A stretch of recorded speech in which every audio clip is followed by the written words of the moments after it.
In the farthest reaches of the galaxy, beyond the swirling nebulae and the quiet depths of black holes, there is a planet named Thalamar. It is a world of strange wonders and mysteries, a place where the air smells of sweet ozone and the grass glows softly under the stars. Long ago, human explorers set their feet on Thalamar, and in time they built a thriving colony. But there was one rule that no settler ever broke. No one was allowed to look at the mountains. The mountains of Thalamar were tall and jagged, their peaks scraping the very edges of the atmosphere. They shimmered with a strange, glowing energy, and at night, their silhouettes seemed to stretch toward the sky like the fingers of a slumbering god. From the moment the settlers arrived, they were told, never gaze at the mountains. No one knew why. The law was ancient, passed down from the first settlers, but not one of them could remember where it came from. Still they obeyed. The settlers went about their lives, cultivating the land, building homes and raising families.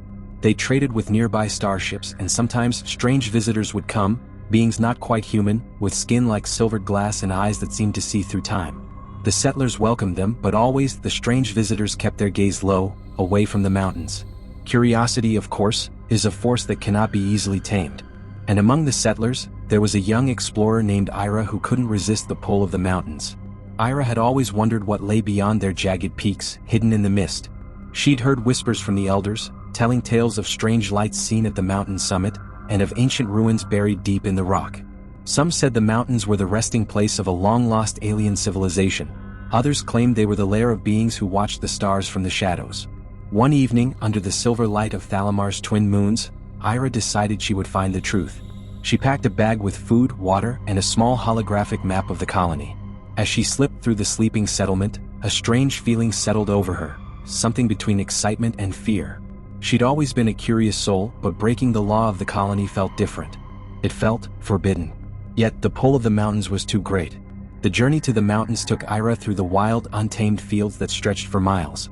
The air grew thicker, the sky darker, and the land itself seemed to hum with an ancient energy.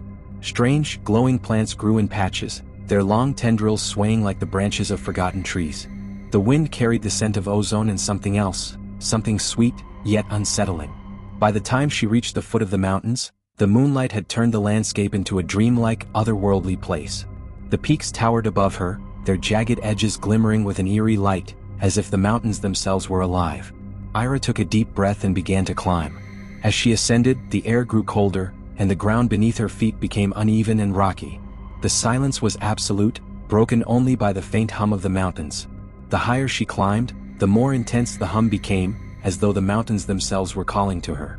It wasn't long before she saw the first signs of what the settlers had whispered about, the ancient ruins. At the summit, nestled between two great stone spires, was a vast, crumbled temple. Its walls were covered in strange markings, symbols that no one on Thalamar could read. The stones were unlike anything she had seen before, smooth and almost metallic, reflecting the faint light of the moons. In the center of the temple lay a massive stone, pulsing with a soft, otherworldly glow. Ira felt a pull toward it, an irresistible force that seemed to tug at her very soul. She stepped closer, reaching out with trembling hands to touch the stone. The moment her fingers brushed its surface, a deep, resonant sound filled the air, and the ground beneath her feet began to shake. The mountains trembled. Suddenly, from the dark sky above, a burst of light shot down, illuminating the entire valley in a blinding flash. Ira shielded her eyes, and when she opened them again, the mountains were no longer the same. The ruins had changed, shifting before her eyes like a mirage. The stone that had pulsed with light now crackled with energy, and strange symbols glowed brightly across its surface. A voice, ancient and powerful, echoed in her mind. "Why have you come?"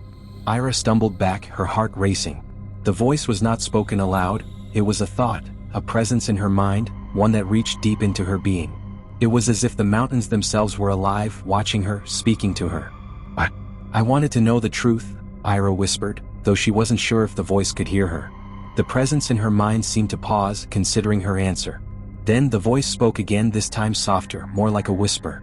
"The truth is a dangerous thing, child. The mountains are not just stone. They are memory. They are the keeper of lost times, of ancient civilizations that fell to the void. Those who gaze upon them will see the truth, but not all truths are meant to be known." Ira felt the weight of the words. The mountains were not just a place of stone and rock. They were alive, holding the memories of those who had come before, those who had vanished into the emptiness of space. The shaking grew stronger, and Ira realized that the mountain was warning her. She had unlocked something something ancient and dangerous. As the light grew blinding, Ira knew it was time to leave. She ran, her legs shaking, her heart pounding in her chest, the voice still echoing in her mind, warning her of the secrets she had uncovered. When Ira finally returned to the settlement, the mountains behind her seemed still, almost serene. The settlers, when they saw her, did not ask questions. They knew. They had always known. But Ira knew that the colony's secret was not just a tale to keep the curious away. It was a warning. The mountains were not just a boundary to keep settlers safe, they were a barrier that held something back. And now that barrier had been breached.